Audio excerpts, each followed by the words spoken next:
Okay, tonight's presentation is by Carol, AP4MD, past president, member for decade?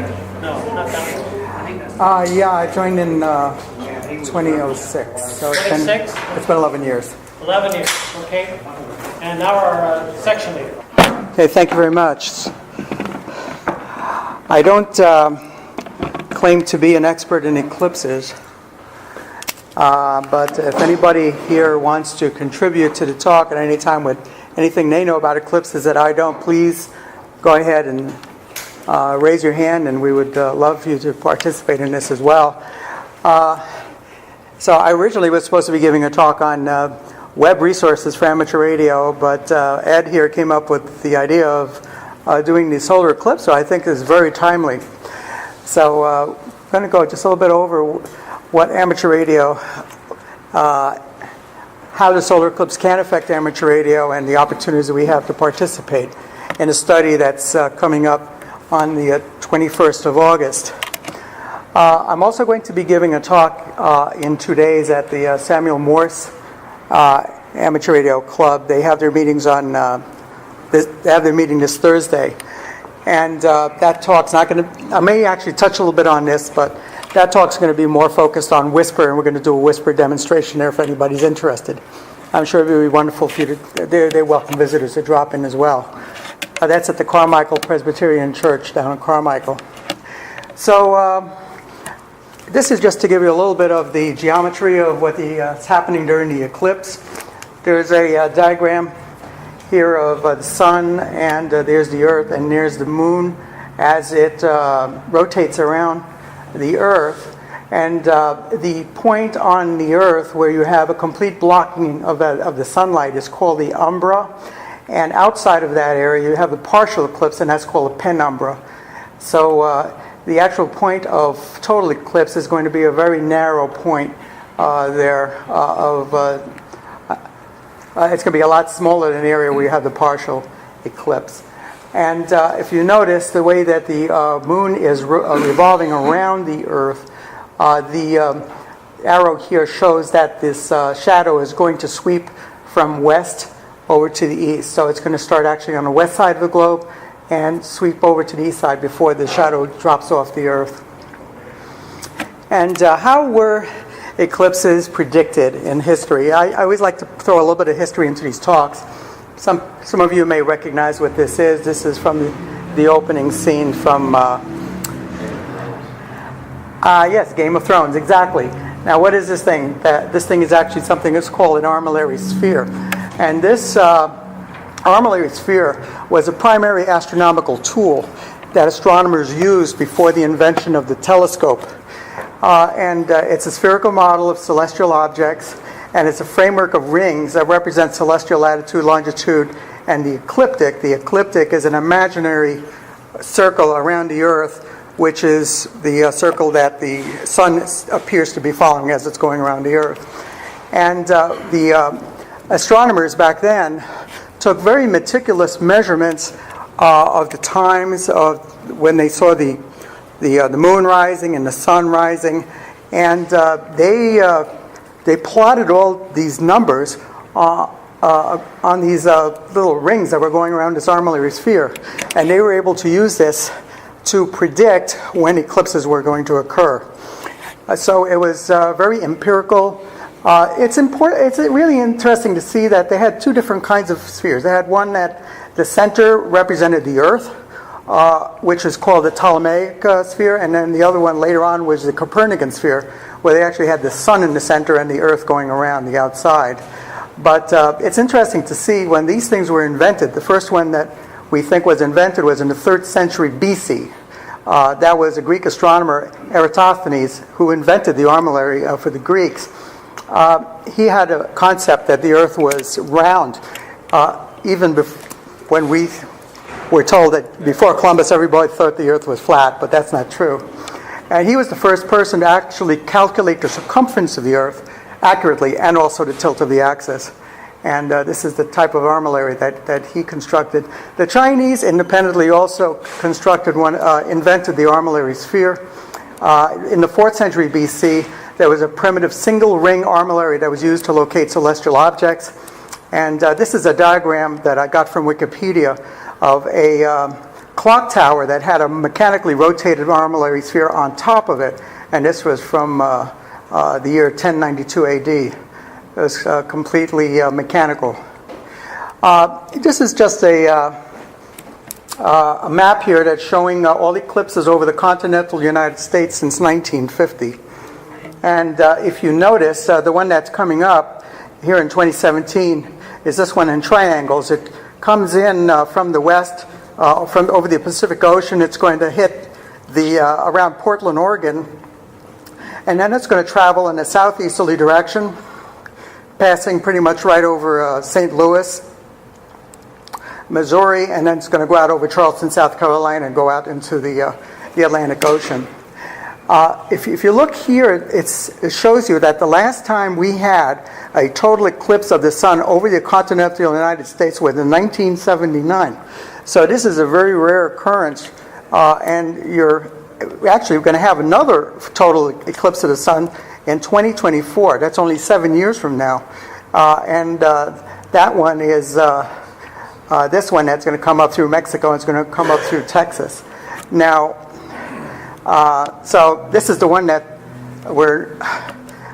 this is the one that's going to be closest to us here on the West Coast for a long time, because we won't have another total eclipse of the sun until 2044, which is 27 years from now, and that's going to be up here north. And then this one that actually goes through Northern California won't be until 2045. So some of us are not going to be around for those years. So it's something to really take advantage of to have if you want to participate in this study.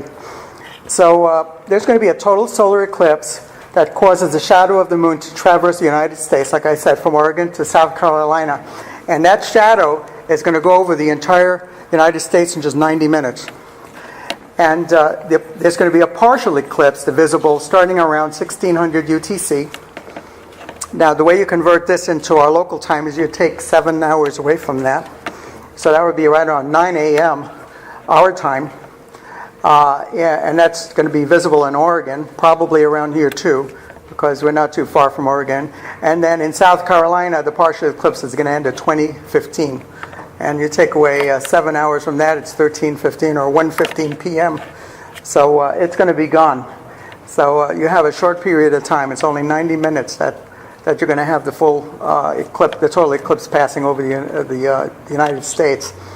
Now, this is an orthographic map which has the path of the total eclipse right here in blue, and where it's going to go through the United States. And then there's bands up north and south of that main path of the shadow that shows you the percentage of the eclipse you're going to see. This one over here is 80%, which looks like it's going to go right where we are in Sacramento. We're going to get an 80% of the total eclipse. Down here, 60%, 40%, and 20%. And down here, you're going to get 0. So they're not going to see it at all down beyond that point. And the point of greatest eclipse is right in this particular spot over here, which I believe is in Kentucky, Louisville, Kentucky. Let's give a warning again. It's in the newsletter, but we got a partial eclipse. Don't look. Don't look. Even though you think it's dark, it is enough light coming from that little bit that's coming through that can damage your retinas permanently. So do not look straight at the eclipse. Put a pinhole into it. Exactly. Yeah, you can use a little pinhole to project the outline of the eclipse. Now, then, this is a little close-up of the eclipse path again. The actual path of the total eclipse is going to go in this direction, and where we are, we're going to have about an 80% of the total eclipse here. So the invitation to radio amateurs is, although the ionospheric effects of the solar eclipses have been studied for over 50 years, many unanswered questions remain, and that's because these things are not so common. And we're inviting amateur radio operators to participate in a large-scale experiment to characterize the ionospheric response to total solar eclipse and open some more science questions about this as well. So just a little basic information or review of the ionosphere. During the daytime, the main layers of the ionosphere we're concerned about with radio propagation are the F layer, which splits into the F1 and the F2 layer, which are somewhere between 150 and 300 kilometers above the surface of the Earth. When you have propagation through F layer, you can have up to 3,000 kilometer jumps, which is, is it 3,000 miles? 3,000 miles. You can have 3,000 miles. There's another layer, it's called the E layer, that is responsible for some propagation as well. But during the daytime, you have this D layer, which causes an intense ionization at a low altitude, and that's responsible for absorbing radio waves. So when this layer forms during the day, it makes it really hard to communicate on the lower frequencies, like around 80 meters, 40 meters. During the nighttime, this D layer disappears pretty much because the ions recombine, because it's a much higher density area in the atmosphere. So the D layer disappears, and then you have the E layer and the F layer that persist and allow you to have longer propagation, especially on frequencies below 10 megahertz. But the F layer ionization drops a little bit during the nighttime, so the frequencies that the F layer supports are going to go down. So you don't have like 15 meter propagation very rarely during the nighttime, especially around this time of the part of the solar cycle, and even 20 meters drops out very often during the nighttime. But you can use lower frequencies. But the D layer is gone, so you don't have that absorption. So, okay. So previous solar eclipse studies have found that the ionospheric densities at the lower altitudes, which are the D and E regions, deplete very quickly when the shadow goes over them. So that D layer kind of disappears when the shadow is going over it, which makes sense that you may be able to skip on like 80 meters, perhaps, or even 160 meters when you have an eclipse, because this layer is not going to be there, and you're going to be able to see some interesting propagation. But there are some conflicting results about the F region, which is a region that they say is more affected by plasma transport process and in photoionization. The F layer persists through the nighttime, even when you don't have the impingement of the ultraviolet rays. So there seems to be some question about what's going on with how the F region behaves during an eclipse, and that's what they want to find out. So like we said, typically it's reported these conditions allow for better radio wave propagation at lower frequencies, below 10 megahertz, during the eclipse, as the D and E region absorption disappears during that time.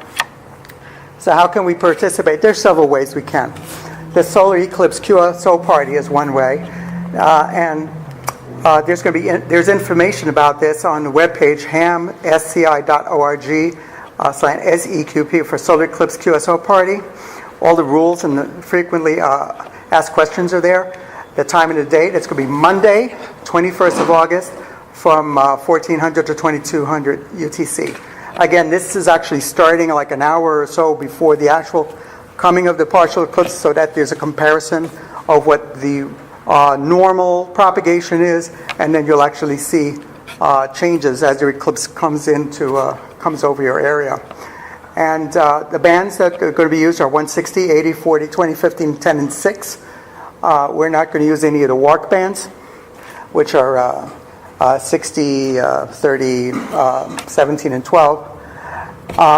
And the modes, originally they wanted to restrict this to CW, PSK, and RTTY, but there was concern that was going to restrict participation too much. So the revised rules now allow JT modes, like JT65, JT9, Whisper as well, and phone. You want to operate phone, and that's perfectly fine. You can participate. There's going to be a single operator and multi-operator categories. And then the exchange that they're asking you to send is the call sign of the sending and receiving stations, signal reports. And the signal reports have to be true signal reports, not 5-9 for everybody. That's the way they do it in a lot of the contests. But here, this is actually critical. They want to get an idea of what the peak S meter reading is. And that's what they're going to be using for statistical analysis of all the data they're collecting. and they want you to send your 6-character grid locator. So over here it would be CM98, and then you'd have 2 more letters depending on exactly what grid square you're in. Yeah, but in Whisper you can have only 4. There's actually, you can force it to do 6. There's a way to set it up to force it to do 6. So these are a few slides that were presented at Hamvention, and I'm just going to share these with you also, talking about the solar eclipse QSO party. And just to show you that this is actually a real academic study that we're participating in. And they're looking to get thousands and thousands of data points from everybody who's participating. So it's going to be the largest accumulation of data ever for a propagation study during an eclipse. So they have people here from the New Jersey Institute of Technology, Virginia Tech, the JHU APL, and the Stanford Research Institute, and the ARRL, of course, is participating in that as well. So just going to show you a few of the different ways that they're going to be collecting data. One is called the Reverse Beacon Network. The Reverse Beacon Network is actually a set of, right now they have about 130 different ham operators or other people that are shortwave listeners. They have receivers on constantly, hooked up to an antenna, just listening to for Morse code signals.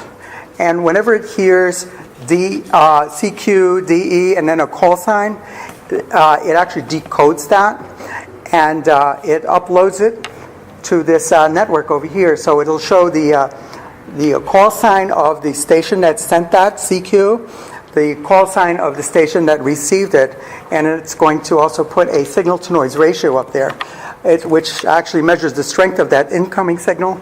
So you have a record here of the distance between the 2 points and the strength of the signal.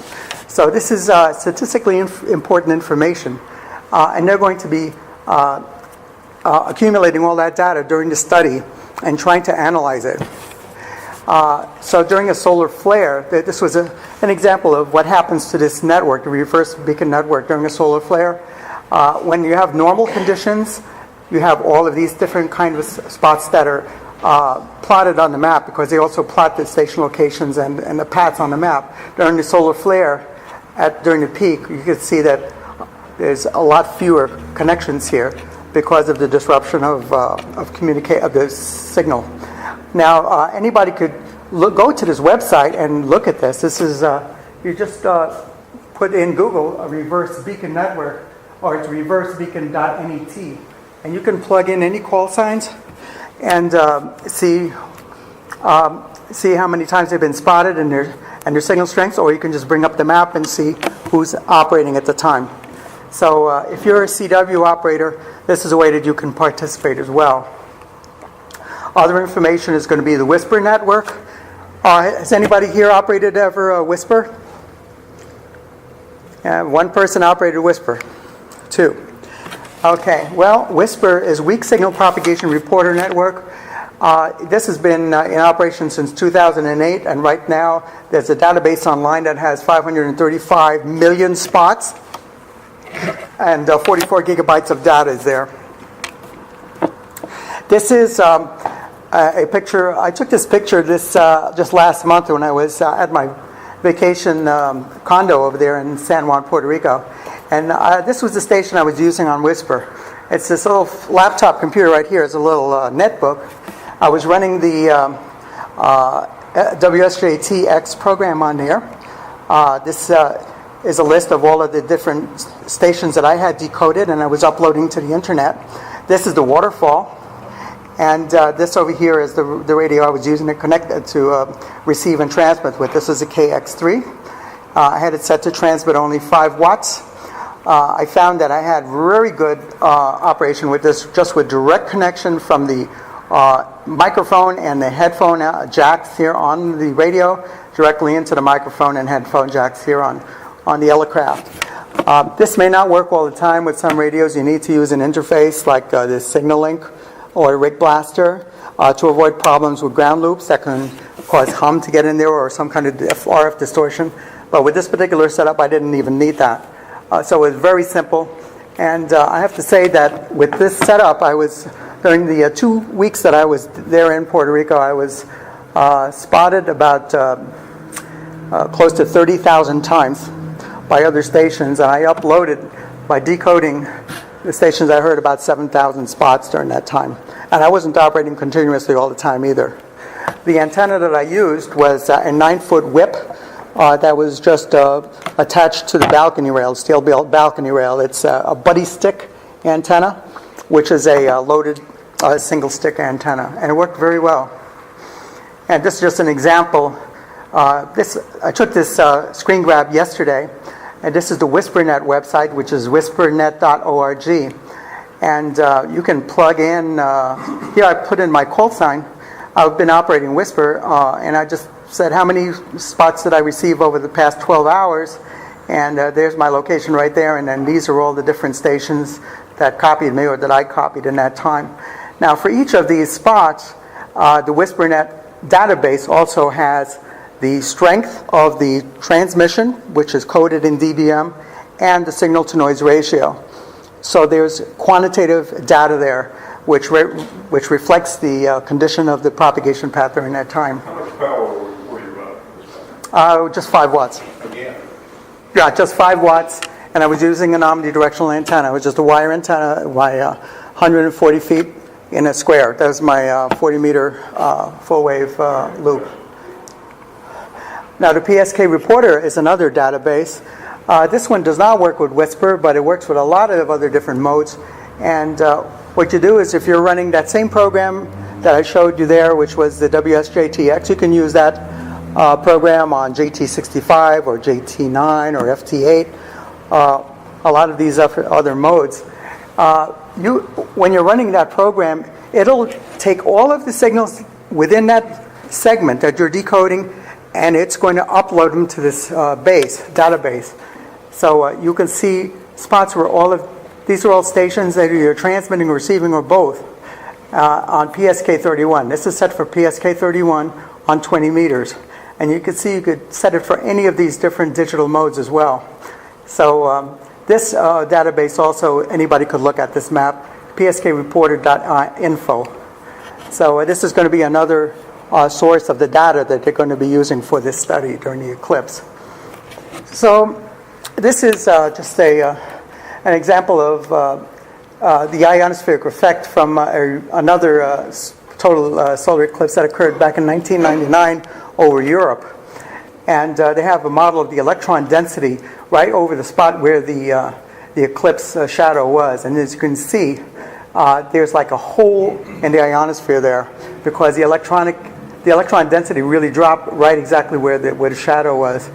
And this is another graph here showing the change in the critical frequency, which is the frequency the highest frequency that the ionosphere can support a reflection when you're pointing your radio wave straight up and see when it bounces down.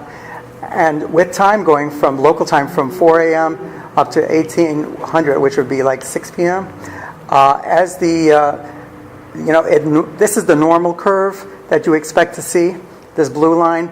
During the time of the eclipse, it went up until the shadow passed over, and then there was a dip in the critical frequency, and then it came back up as the shadow passed over.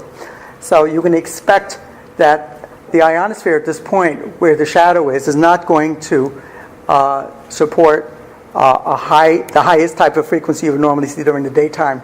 You'll start to see change towards going towards the nighttime frequencies that you would normally see.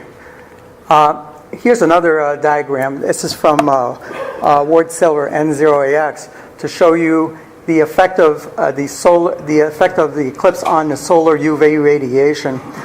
The normal curve from sunrise to sunset of UV radiation affecting the ionosphere is this dotted line here.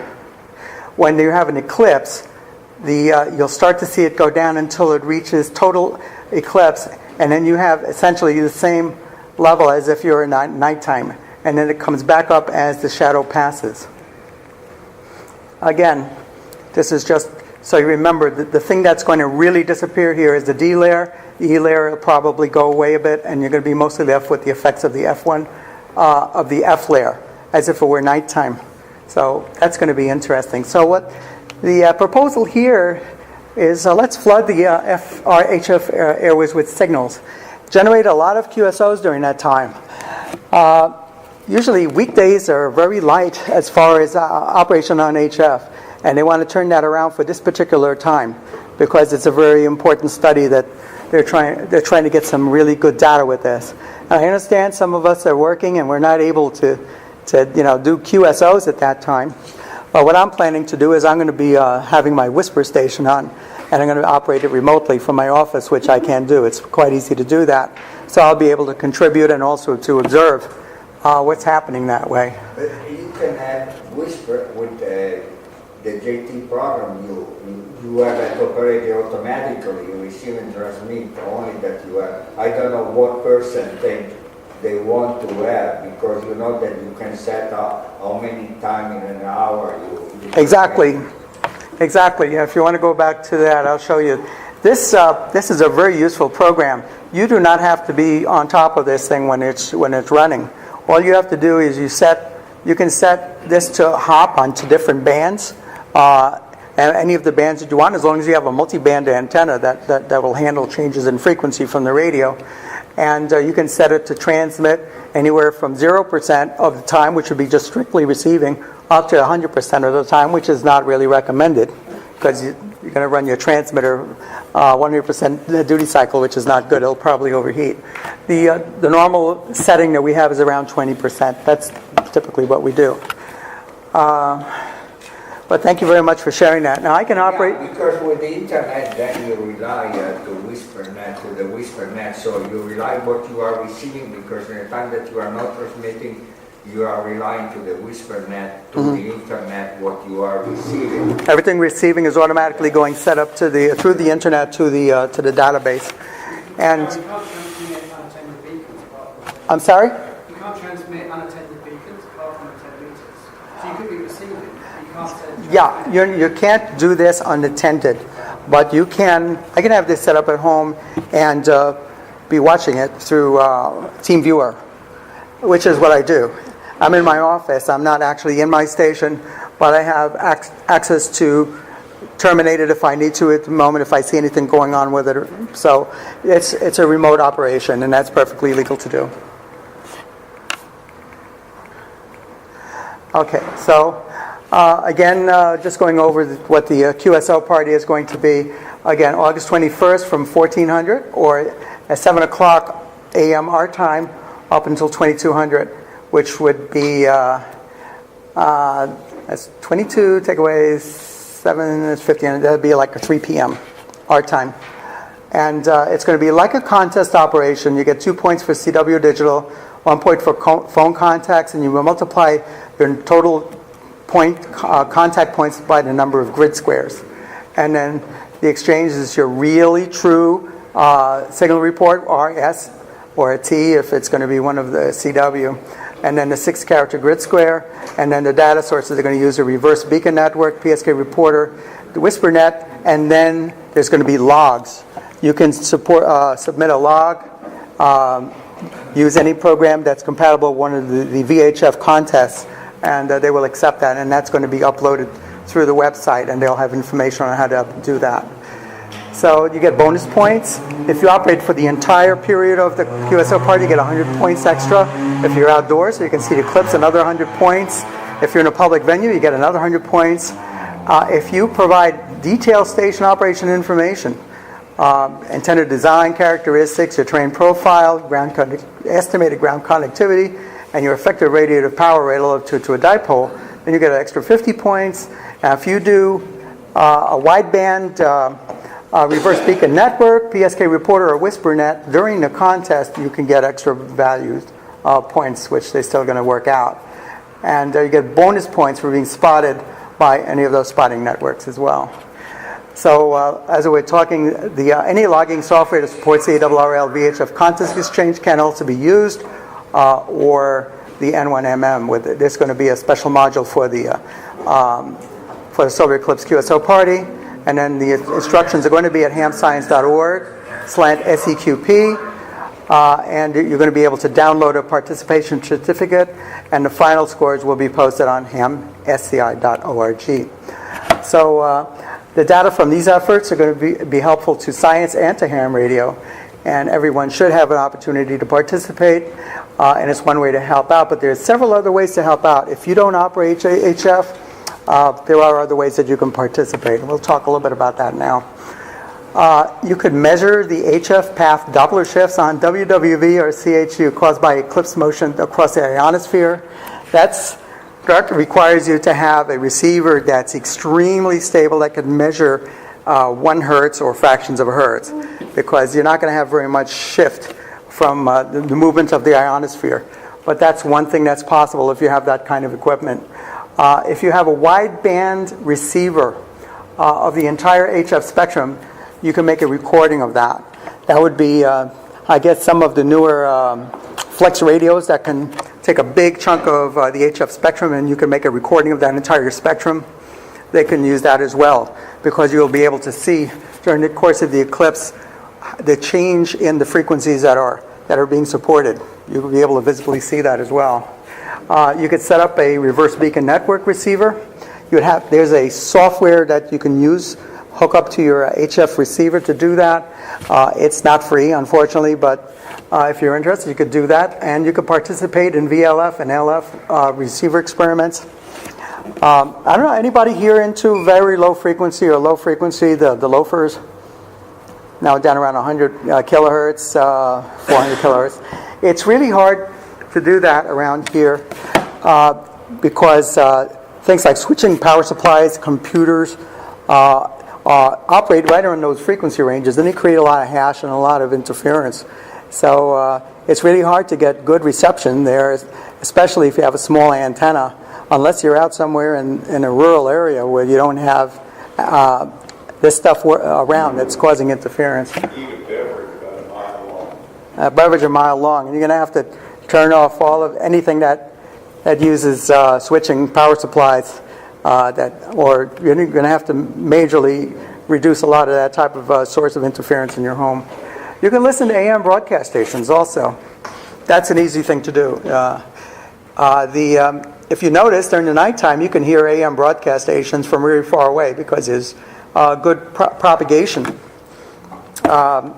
Because of the D layer and the E layer kind of just fade away. So be interesting to see if while the eclipse passes over, you can start hearing stations from the Midwest. See what's happening on the AM broadcast band.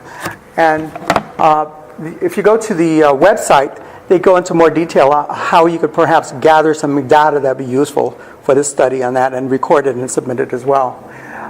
So are there any questions? I'll try to answer if there are any questions about the solar eclipse.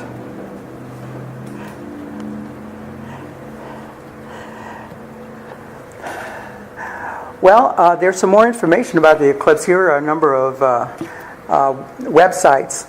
And I'm going to have this posted on the internet, up on our club website. If you go to the home page and you click on the little picture of the front cover of QST, it'll bring you directly to this slideshow. So you'd be able to go over and look at all of these links as well. You don't need to take a picture of this if you can't take this right now.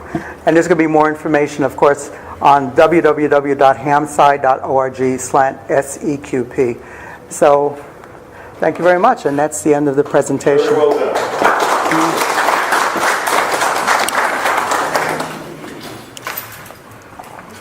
Okay, thank you, Carol.